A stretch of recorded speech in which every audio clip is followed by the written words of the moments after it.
श्री श्री पाद श्री वल्लभ चरित्रामृत अध्याय 12 कुलशेखर वृत्तांत। श्री सुब्बय्या श्रेष्ठींनी अनेक नवीन गोष्टी मला सहज समजतील अशा प्रकारे सांगितल्यामुळे जसं मी त्या आत्मसात करू लागलो तसतसे माझ्यामध्ये आत्मविकास होत असल्याचे मला आढळून आले। सुब्बय्या श्रेष्ठींनी असे सांगायला सुरुवात केली, श्रीपाद श्रीवल्लभ हे साक्षात व्यंकटेश्वर स्वामी आहेत। कलियुगाच्या शेवटी श्रीपाद श्रीवल्लभच कल्की अवतार म्हणून येणार आहेत। साधारणपणे ब्राह्मण सांगतात की कलियुग 4,32,000 वर्षांचे आहे, परंतु सांध्र सिंधू वेदानुसार कलियुगाचा 5,000 वर्षांचा कालावधी संपल्यानंतर एक सामान्य प्रलय होईल आणि कलियुगातच सत्ययुगाची स्थापना केली जाईल। माझ्या आश्चर्याला पारावार उरला नाही। मी ब्राह्मणांकडून ऐकलेल्या गोष्टींपेक्षा श्रेष्ठींनी सांगितलेली गोष्ट अगदी विरुद्ध होती। श्वास आणि आयुष्य यांचा संबंध। बाळा, शंकर भट्टू, कलियुगातील कली अंतर्दशा 5,000 वर्षांनी समाप्त होईल। त्यानंतर काही काळ संधिकाळ असेल आणि त्यानंतर कलियुगात सत्ययुग अंतर्दशा सुरू होईल।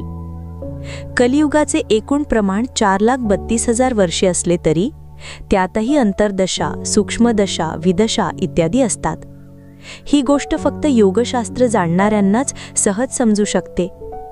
समजा ब्रह्मदेवाने एखाद्या व्यक्तीसाठी 120 वर्षांचे आयुष्य ठरवले आहे। याचा अर्थ असा नाही की तो भौतिकदृष्ट्या 120 वर्ष जगेल। याचा अर्थ असा आहे की 120 वर्षात सामान्य स्थितीत जितके श्वास प्रश्वास घेणे शक्य आहे तितक्या श्वास प्रश्वासांचा कालावधी त्याला दिला गेला आहे। ज्यांचे मन चंचल आहे, जे रागीट आहेत, जे वेगाने धावतात, जे नेहमी चिंतेत जगतात आणि जे दुष्ट प्रवृत्तीचे आहेत ते त्यांचे श्वास कमी वेळातच खर्च करतात। सर्वांपेक्षा कमी श्वास प्रश्वास घेणारे विशाल कासव 300 वर्षांपर्यंत जगते।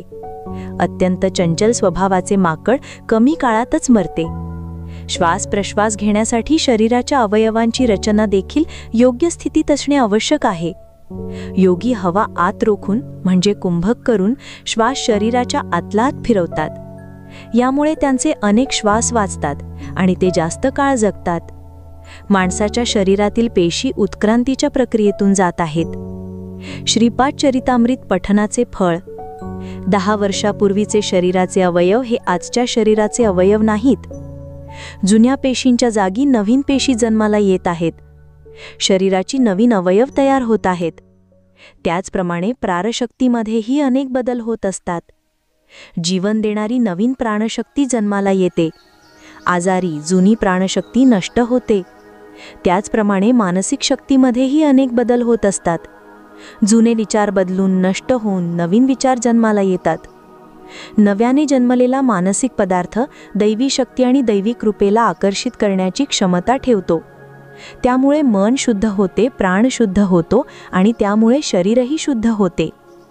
श्रीपाद श्रीवल्लभ चरितामृत सारखे ग्रंथ साक्षात परमेश्वराचे स्वरूप आहेत। या ग्रंथांच्या प्रत्येक अक्षरात सिद्धशक्ती आणि योगशक्ती अंतर्भूत असतात। अशा ग्रंथांचे पठण मनाने, वाणीने किंवा मन आणि वाणी या दोन्हींचा समन्वय साधून केल्यास श्रीपादांचे दिव्य मानस चैतन्य तिकडे आकर्षित होते। ग्रंथाचे पठण करणाऱ्या भक्तांच्या शारीरिक, प्राणिक आणि मानसिक व्याधी, वेदना आणि त्रासाशी संबंधित सर्व स्पंदने श्रीपादांच्या मानस चैतन्यापर्यंत पोहोचतात। तिथे ती शुद्ध होऊन दिव्य अनुग्रहाने भरलेल्या स्पंदनांसह साधकाकडे परत येतात। अशा स्थितीत साधकाला ऐहिक आणि पारलौकिक सुख प्राप्त होते। सत्पुरुषांना अन्नदान केल्याने मिळणारे फळ। ग्रंथ पठणानंतर किमान 11 सत्पुरुषांना भोजन दिल्याशिवाय किंवा त्याच्या समान रक्कम कोणत्याही दत्तक्षेत्रात वापरल्याशिवाय पठणाचे फळ पूर्णपणे मिळत नाही। सत्पुरुषांना भोजन दिल्याने साधकाला आयुष्य प्राप्त होते, म्हणजेच साधकासाठी आणखी काही वर्षांसाठी पुरेल एवढी अन्नराशी अव्यक्त स्वरूपात उत्पन्न होते।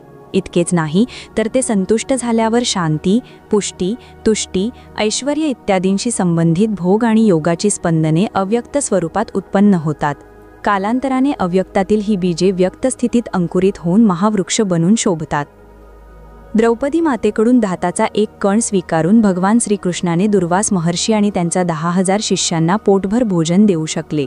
म्हणून श्रीगुरूंना भक्ती आणि श्रद्धेने अर्पण केलेली प्रत्येक गोष्ट अव्यक्त स्वरूपात बीजरूपात राहते आणि कालांतराने व्यक्त स्थितीत साधकाला आवश्यक असलेले सर्व भोग आणि ऐश्वर्य प्रदान करते, हे समजून घ्यावे.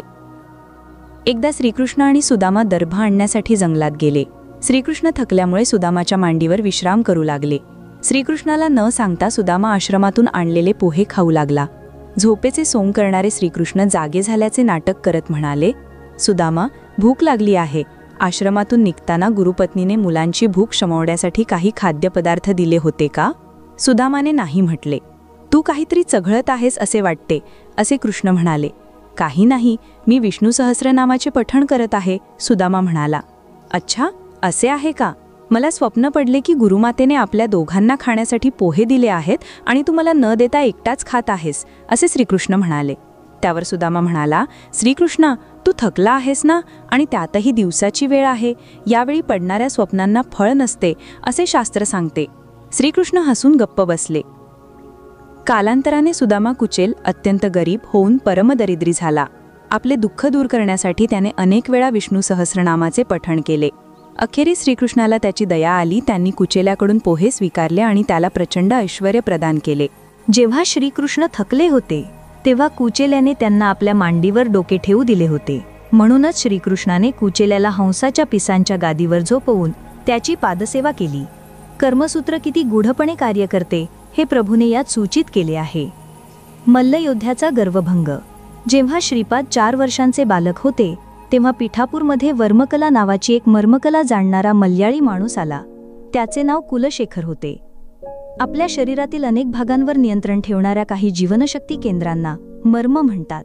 या मर्मांवर प्रहार केल्यास किंवा स्पर्श केल्यास माणसाला बेशुद्ध करता येते. शरीराचा कोणताही भाग निकामी करून अपंगत्वही आणता येते. मर्मकला ही मर्माघाताने पीडित लोकांचे रक्षण करण्यासाठी किंवा रोगांची लक्षणे दूर करण्यासाठी वापरली पाहिजे. युद्धकलेव्यतिरिक्त काही विशेष मर्मांना अडंगळ म्हणतात. या अडंगळ मर्मांवर उपचार कसे करावे हे शिकवणाऱ्या कलेला मर्मचिकित्सा असे म्हणतात. हे शास्त्र जगाला प्रथम सांगणारे प्राचीन वैद्य सुश्रुत होते. या कलेत अत्यंत धोकादायक अशी 12 मर्मस्थाने आहेत. ती गुरूंकडून शिकून केवळ लोककल्याणासाठीच वापरली पाहिजेत. या मर्मस्थानांमध्ये प्राणशक्ती विशेष रूपाने असते. त्यांच्यावर तीव्र दाब टाकल्यास किंवा त्या ठिकाणी प्रहार केल्यास माणसाचा जीव जाऊ शकतो. काही ठिकाणी दाब देऊन प्राण वाचवता येतात. इतकेच नाही तर विविध प्रकारचे जुनाट आजारही बरे करता येतात. कुलशेखर हा व्यंकटेश्वराचा भक्त होता. तो प्रत्येक राज्यातील मल्लयोद्ध्यांना हरवत विजय पताका मिळवत कालक्रमानुसार पिठापूरला पोहोचला. पिठापूरमध्येही मल्लयोद्धे होते. त्यांनी सर्वांनी एकत्र येऊन विचार केला की आपला कुलशेखरच्या हातून पराभव निश्चित आहे. आपल्या गावाच्या प्रतिष्ठेलाही धक्का लागेल. असे म्हणतात की योगी लोकांकडे अनेक विचित्र शक्ती असतात. जाणकार लोक म्हणतात की श्रीपाद श्रीवल्लभ हे दत्तात्रेयाचे अवतार आहेत. म्हणून आपण या कठीण समस्येच्या निराकरणासाठी त्यांनाच शरण जाऊया, असे त्यांनी ठरवले. त्यावेळी श्रीपाद नरसिंहवर्मा यांच्या घरी होते. श्रीवर्मा यांनी श्रीपादांसाठी खास चांदीच्या जरीची पगडी बनवली होती. जेव्हा ते आपल्या जमीनदारीच्या जमिनींची पाहणी करायला जात असत तेव्हा श्रीपादांना चांदीच्या जरीची पगडी घालून घोड्याच्या गाडीतून घेऊन जाणे हा त्यांचा नित्यक्रम होता. एके दिवशी पगडी घालणार इतक्यात श्रीपाद म्हणाले, आजोबा, आपण थोडा वेळ थांबून जाऊया. तेवढ्यात पिठापूरचे मल्लयोद्धे त्यांच्याकडे आले. त्यांनी श्रीपादांना शरण जाऊन आश्रय मागितला. श्रीपादांनी त्यांना अभय दिले. पिठापूरमध्ये भीम नावाचा एक कुबडा माणूस होता. तो अष्टवक्र म्हणजे शरीराच्या 8 ठिकाणी वाकलेला होता. शिवाय तो खूप अशक्त होता. कोणतेही काम करू न शकतानाही वर्मा यांनी त्याला आपल्या सेवेत ठेवून पगार देत असत. भीमाचे श्रीपादांवर अफाट प्रेम, आदर आणि दृढ विश्वास होता. तो आपले कुबड बरे करावे अशी श्रीपादांना वारंवार विनंती करत असे. त्यावर श्रीपाद योग्य वेळ आल्यावर बरे करीन असे सांगत असत. श्रीपादांनी मल्लयोद्ध्यांना म्हटले, आपल्याला कसली भीती? आपला भीम आहे ना, तो कुलशेखरचा सामना करू शकेल. भीमासारखा योद्धा आपल्या पाठीशी असताना आपल्याला कसली भीती? दत्ताचे विधान विचित्र असते. कुलशेखर विरुद्धच्या लढाईसाठी भीमाची निवड झाल्याने पिठापूरच्या लोकांना आश्चर्य वाटले. काहींनी विचार केला की या लढाईत एकतर भीम मरेल किंवा श्रीपादांचे दिव्यत्व प्रकाशात येईल. कुक्कुटेश्वर मंदिराच्या परिसरात मल्लयुद्धासाठी अखाडा तयार करण्यात आला. हा मनोरंजक सामना पाहण्यासाठी अनेक लोक तेथे जमले. लढाई सुरू झाली. कुलशेखरच्या प्रत्येक प्रहाराने भीमाचे शरीर अधिक शक्तिशाली होत होते. तो भीमाच्या ज्या भागांवर प्रहार करत होता त्याच भागांवर कुलशेखरलाही जखमा होत होत्या. कुलशेखर अशक्त झाला. भीमाचे कुबड तर सरळ झालेच, पण तो एक बलवान योद्धाही बनला. कुलशेखर श्रीपादांच्या चरणी शरण आला. श्रीपाद म्हणाले, कुलशेखरा, मानवी शरीरावर 108 मर्मस्थाने आहेत. तुला त्यासंबंधीचे सर्व ज्ञान आहे. पण भीम केवळ माझ्यावर अवलंबून आहे. मीच त्याचा रक्षक आहे, हे ज्ञान त्याला आहे. तुझे ज्ञान मोठे की त्याचे ज्ञान मोठे? तू अहंकाराने उन्मत्त झाला होतास. मी एक दिव्य खेळाडू आहे आणि विविध प्रकारच्या शिक्षा देऊ शकणारा शासक आहे. आजपासून मी भीमाची सर्व दुर्बलता तुला देत आहे. तू शरीराने अशक्त राहून अन्नवस्त्राची कमतरता न भासता जीवन जगशील. भीम तुझ्या शरीरातील सर्व प्राणशक्ती घेऊन बलवान होईल.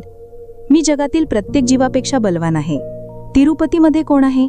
मीच आहे ना? माझे संरक्षण मागित असतानाही तू या मर्मकलेचा दुरुपयोग केलास, म्हणून मी तुझ्यातील ही मर्मकला काढून घेत आहे. श्रीपादांनी क्षणभरासाठी कुलशेखरला श्री पद्मावती आणि व्यंकटेश्वराच्या रूपात दर्शन देऊन त्याला कृतार्थ केले. श्रीपादांच्या लीला अनकल्पनीय आणि अचिंतनीय आहेत. त्यांची करुणा मिळवणे हाच आपल्यासाठी योग्य मार्ग आहे. श्रीपाद श्री वल्लभांचा जय जयकार असो.